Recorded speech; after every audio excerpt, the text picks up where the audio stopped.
The team that stands for New Mexico. You're watching KOB4 News at noon. Starting here with meteorologist Brandon Richards at noon, because you're tracking some moisture down south, which we certainly welcome. I mean, it started off as light rain for Ruidoso for most of the morning. A blessing. That we needed this, but unfortunately the burn scars just can't, it does not take much for the flooding, and now we're getting higher rain totals coming in. And now we're getting the flooding in Ruidoso again. So let's take a look live right now at Midtown Ruidoso. These are current conditions at 63, 100% humidity. It's raining, of course, that's why humidity values are so high. You see the ponding on the roadway, not much happening in Midtown right now. Quickly, I do want to talk about the metro, Rio Rancho. We have a lot of cloud cover, a lot of moisture in the air. We don't have rain falling in Albuquerque. 78 degrees right now, very high dew point, close to 60 degrees. You can feel it as soon as you step out, and we have that moisture in place here in the southeastern part of the state in form of light to moderate rain showers. But again, it does not take much with these fresh burn scars that we have now in Ruidoso. And the National Weather Service has already upgraded Ruidoso to a flash flood warning until 5:30. This also includes all the way out to Hondo along Highway 70. It includes Alto, the village of Alto as well. But you see the showers are moving. It's not continuous heavy rainfall, but we do have some more heavier showers and thunderstorms trying to develop between Carrizozo and Capitan. We're going to watch that very closely for you. We're going to have updates frequently during the noon show, of course, for you and on my social media. For Santa Fe, Los Alamos, Albuquerque, currently dry with cloudy conditions, but we're going to have to watch the Four Corners region again today, where you've seen partly sunny skies. There's a chance of severe weather going throughout the afternoon and evening hours for Farmington, Gallup, and Durango.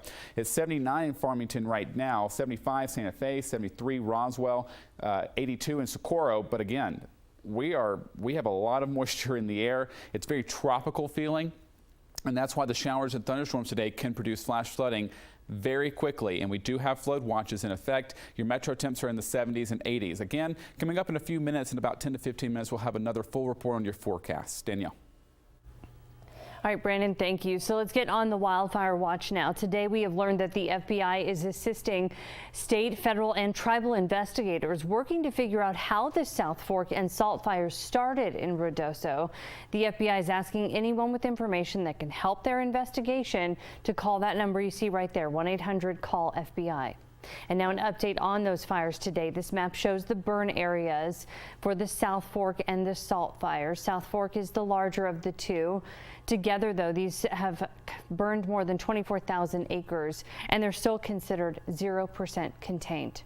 And there's a whole team of people working to contain the flames. More than 1,000 firefighters are on the ground, plus meteorologists, fire analysts, even some law enforcement agencies, all helping to develop a plan of attack. And at a public meeting last night, fire crews said the recent rain is helping to at least moderate the fire spread. Yesterday, we got that moisture, and now we're going to keep it for several days. It's given us an extended period where we're going to have moderated fire weather going forward, so that really does work in our benefit. Around 1,400 buildings have burned in this fire, and there were concerns expressed during last night's meeting about thieves looting the homes and businesses still standing. Here's what law enforcement said.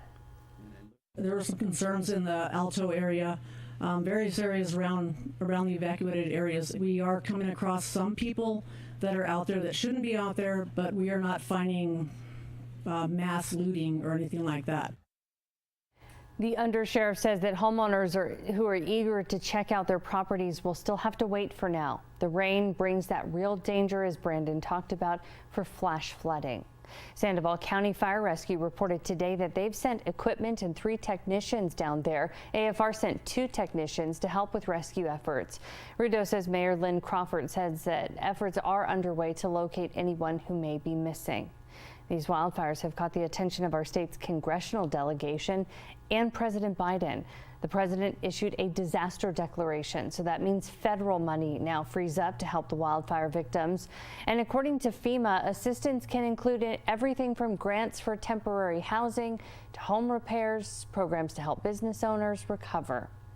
Representatives Gabe Vasquez and Melanie Stansbury were both in southeast New Mexico this week. They acknowledged the long road to recovery that lies ahead for Ruidoso and for the surrounding communities. They also highlighted the importance of getting this federal funding. Part of the process that we begin now that we do have that federal emergency declaration is understanding the breadth of damage that the federal government will have to assess and eventually provide. Because at this point, what we are seeing is that these fires are not going to be put out in the next several days. There are several ways to help our neighbors in Ruidoso. The National Guard Armory in Roswell is accepting physical donations. The Southern New Mexico Community Foundation is accepting monetary donations, as well as the Community Foundation of Lincoln County. You can also donate through the New Mexico Fire Relief Emergency Response Fund. We have links to all of those at KOB.com. Roadrunner Food Bank is also organizing a campaign to help the evacuees. They've already done a lot of food and water assistance so far. Tuesday and Wednesday, they delivered 3 semi-loads worth. You can always help them with food and monetary assistance. And our coverage of these wildfires continues online. You can find the latest updates and, of course, again, the links to donate. It's all at KOB.com. You can also track the latest weather alerts for the wildfires and for the flooding with our free KOB4 weather app. Let's get to the Middle East now.